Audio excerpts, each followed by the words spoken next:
Hello, હું ચંદ્રિકા રાજપૂત શ્રી ગોપીનાથ કિચનમાં આપનું સ્વાગત કરું છું। આજે આપણે બનાવીશું પાઉંભાજીની ભાજી। ભાજી બનાવવા માટે મેં બધા શાકભાજી સમારીને ધોઈને રાખી દીધા છે।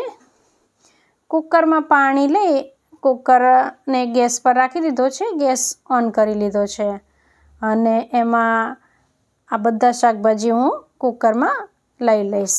શાકભાજીમાં મેં બટેટા, રીંગણ, ફ્લાવર, કોબીજ અને વટાણા આટલી વસ્તુ લીધી છે।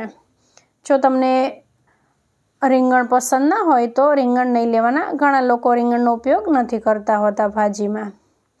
અને અહીંયા હું વટાણા કુકરમાં સાથે જ બાફી લઈશ, પણ જો વટાણા આખા રાખવા હોય ને તો આપણે તપેલીમાં પાણી લઈ એને એકલા થોડી વાર 5 થી 7 મિનિટ માટે બાફી લેવાના, એટલે એ આખા રહે અને એને આપણે છેલ્લે ઉમેરવાના। ભાજી કરીએ ને ત્યારે મેશ નહીં કરવાના, છેલ્લે ઉમેરવાના। હવે આમાં 1 ચમચી મીઠું ઉમેરી અને ગેસની મીડિયમ ફ્લેમ પર 3 થી 4 વિસલ કરી લઈશું। મિક્સર જારમાં ટામેટાં, આદું અને મરચાં આની આપણે પ્યુરી કરી લઈશું। પ્યુરી આપણી તૈયાર થઈ ગઈ છે।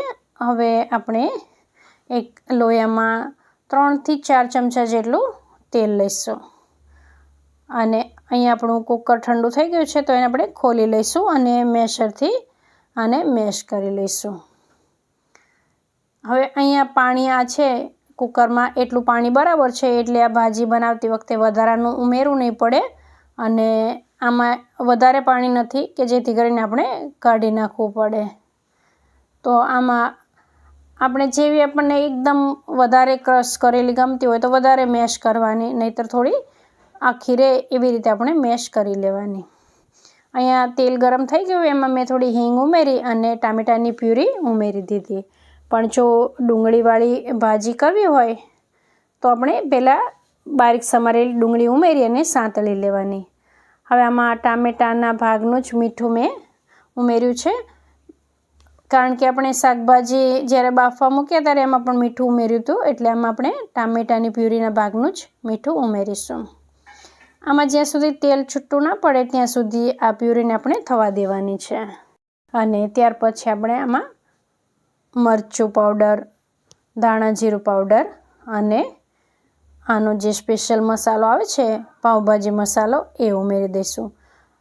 તો મરચું પાવડર એ આપણે જેવું તીખું પસંદ હોય એ પ્રમાણેનું ઉમેરી દેવાનો અને આ પાઉંભાજીનો મસાલો છે એ હું 2 ચમચી ઉમેરી રહી છું। મરચું 1 ચમચી ઉમેર્યું, 1 ચમચી ધાણા જીરું પાવડર। હવે આ મસાલાને પણ આપણે થોડી વાર માટે સાંતળી લઈશું। મરચું પાવડર જે આપણે ઉમેર્યું છે બળી ના જાય એનું આપણે ધ્યાન રાખવાનું।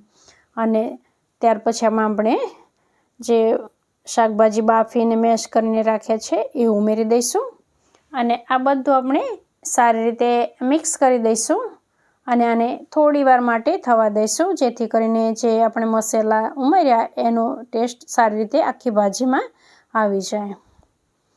હવે છેલ્લે જ આપણે લીંબુનો રસ ઉમેરવાનો છે, તો અહીંયા હું અડધું લીંબુ નીચોવી દઈશ અને છેલ્લે બારીક સમારેલા ધાણા।